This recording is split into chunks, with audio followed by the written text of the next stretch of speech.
Right, from Mandera to Mombasa, the floods are wreaking havoc all over the country. And in Mombasa, the Transport and Infrastructure Executive, Tawfiq Balala, is currently meeting the county disaster team at the inspectorate offices, that's in Tudor. And they want to later go and inspect the drainage system of part of the country or county to see what exactly is happening. We now cross live over to Mombasa. Peter Mangangi will be reporting live, but currently there's a press conference held by the executive in charge of transport and infrastructure together with the team from the inspectorate. Whereby we have decided to have our center, our information center would be here. We have also asked the sub-county administration that are already set up to divide themselves and give us information immediately as they happen so that the response can be as rapid as possibly can. The drainage system has been having issues, especially whenever it rains. Funds have been set aside, but there has not been any improvement. On the contrary, my dear. When we came in as a county government, the drainage system is not as was not working as much as it is now. The drainage system that were in place in Mombasa are the ones that we inherited 50 years ago from the colonialists. In 50 years, very few has been done. When the county government came into place, we have achieved so much more than even the 50 years of Kenya's independence. That credit you must give it due where it's required. However, we cannot do everything overnight. Rome wasn't built overnight.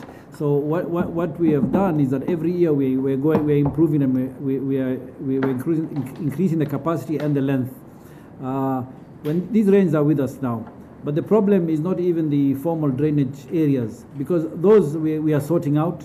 Whenever you see a rain falling, the inflow is much more than the outflow. So for some time, for a few minutes, the water will not subside. But if you come back later, just in a few minutes, all the water subsides. Just as you take water from a bucket and pour it on our sink, the water will not go immediately.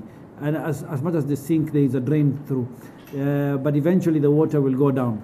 So, but these areas where we need to enhance the size of the drain, we have done some of them. Some of them we've increased from 300 millimeter to 600 millimeters, and some even from 600 up to bigger capacity than that.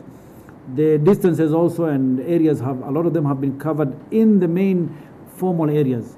The problem that we'll have in case of very heavy rain throughout the week, what we anticipate is the informal areas. The informal settlement areas around Mombasa, west, south, the northern part. We will maybe have an area where the buildings illegal buildings have been built on very low areas where naturally we would not have expected people to habitate there. And that's why I'm flanked here by my CEC for Lands, Honorable Nyale, who also will maybe address the issues of areas whereby construction have been done in areas whereby we had not recommended and we do not recommend housing structures to exist. However, we have put in place an evacuation team, and the evacuation team will assist in case they need to evacuate. We hope and pray that we will not reach that level. But it's been raining since yesterday, and the rain hasn't stopped up to now. So there is that suspicion that we might start getting the calls coming in, and the Department of Health also are ready, the Department of Water, the Department of Education, because a lot of schools also probably will get flooded as well. And the Department of Inspectorate is also very much prepared for any eventualities. Some of these informal settlements that you are targeting, which would you expand upon? So this is where now I hand you over to the department, the CEC for Lands. He will explain to you which areas. So thank you, my colleague.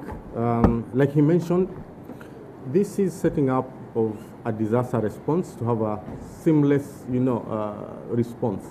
And like he correctly mentioned, we anticipate that most, or in case any, will come from the informal settlements, which is expected, because you find that informal settlements naturally have very superior, if any at all, infrastructure to handle, let's say like heavy rains.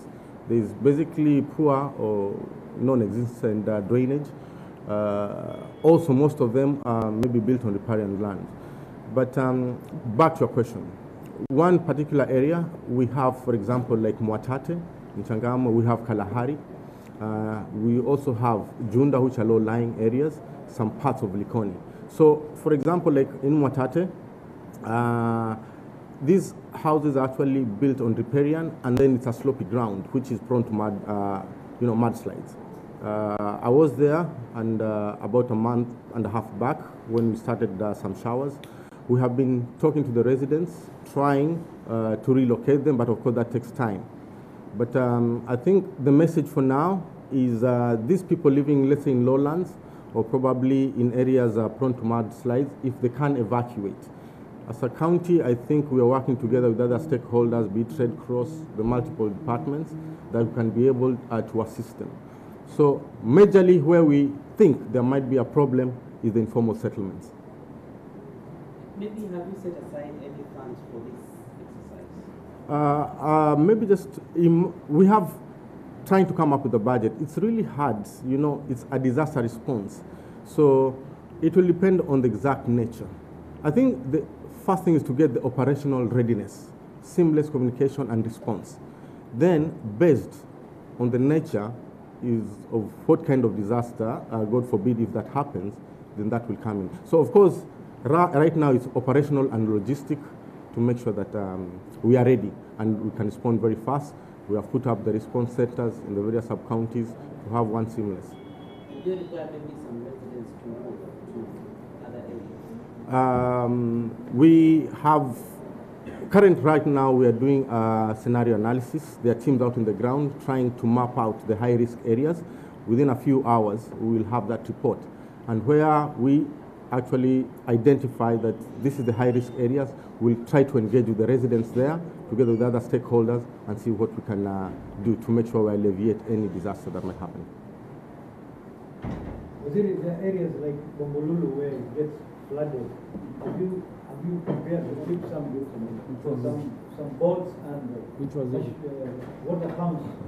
Which was area I talked about? Bombolulu area. Bombolulu estate. Sorry, what was the question again?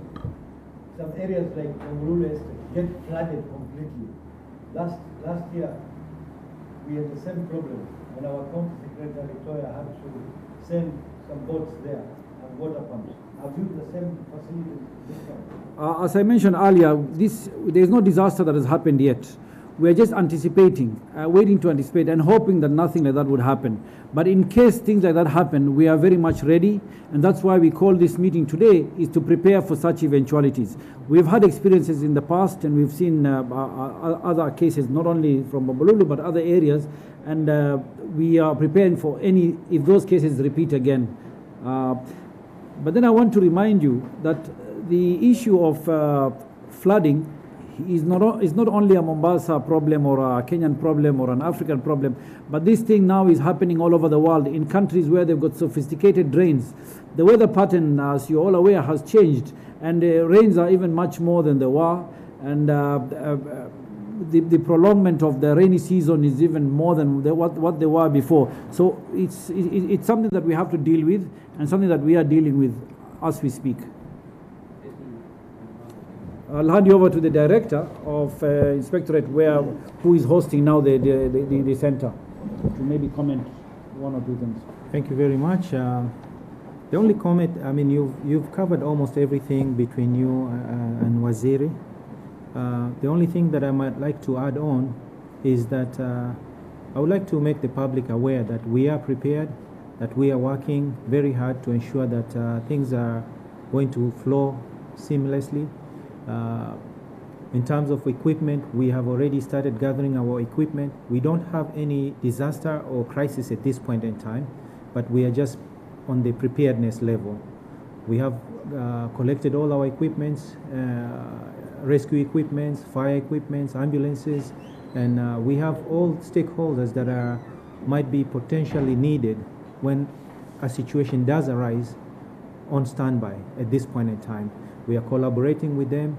We are going out on the ground to assess. We've sent our teams to go and assess everywhere, all those potential areas that have been mentioned by my colleagues in terms of the previous and past history. And like Mheshimiwa Waziri alivyosema hapa, that the rains are coming and they're coming harder. The only thing we can do is prepare. And the only message I would like to send to the public is that be cautious of where you are, and especially those people on lowlands areas. Observe, monitor, and do not wait until the situation does get worse. Take action, be alert, look out for each other as a community, because unless we work together collectively, if a situation does occur, we will never be successful. And I'm sure we have all, on operational side, we have all organizations that are stakeholders available and ready to assist from all levels of county and all departments of the county.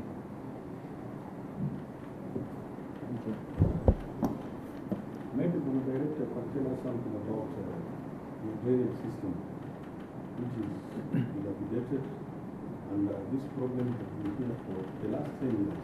What is the county government doing?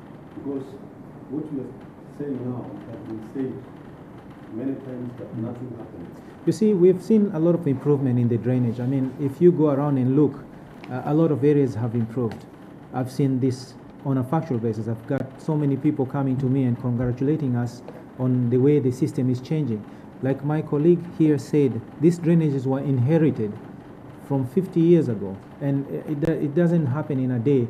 But from what I've seen for the past 5-7 years, things are changing. The drainage are being improved. The complaints that used to come into this office in terms of drainage and water not flowing, becoming less and less as time goes by, because of the effort that has been done by the Ministry of Roads and Infrastructure. And this is where we are going. We are moving forward. We are prepared. We always have room for improvement, and we are pushing ourselves there. We have come so far to reach to where we are right now with the county government.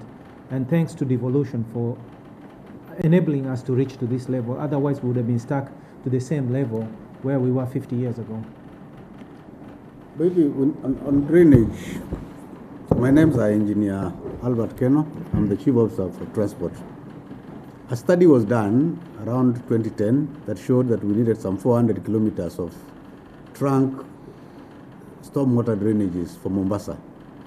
From that time, we have had several interventions, some of it before even devolution, much of it after devolution, and cumulatively from that. For us at that press conference in Mombasa, so he will be briefing us as soon as it's over. But basically, the members of the infrastructure, transport and infrastructure, and the inspectorate unit are meeting to find solutions to look at what's happening in Mombasa in the wake of the floods and the blocking of the drainage system in Mombasa. They're trying to find a solution.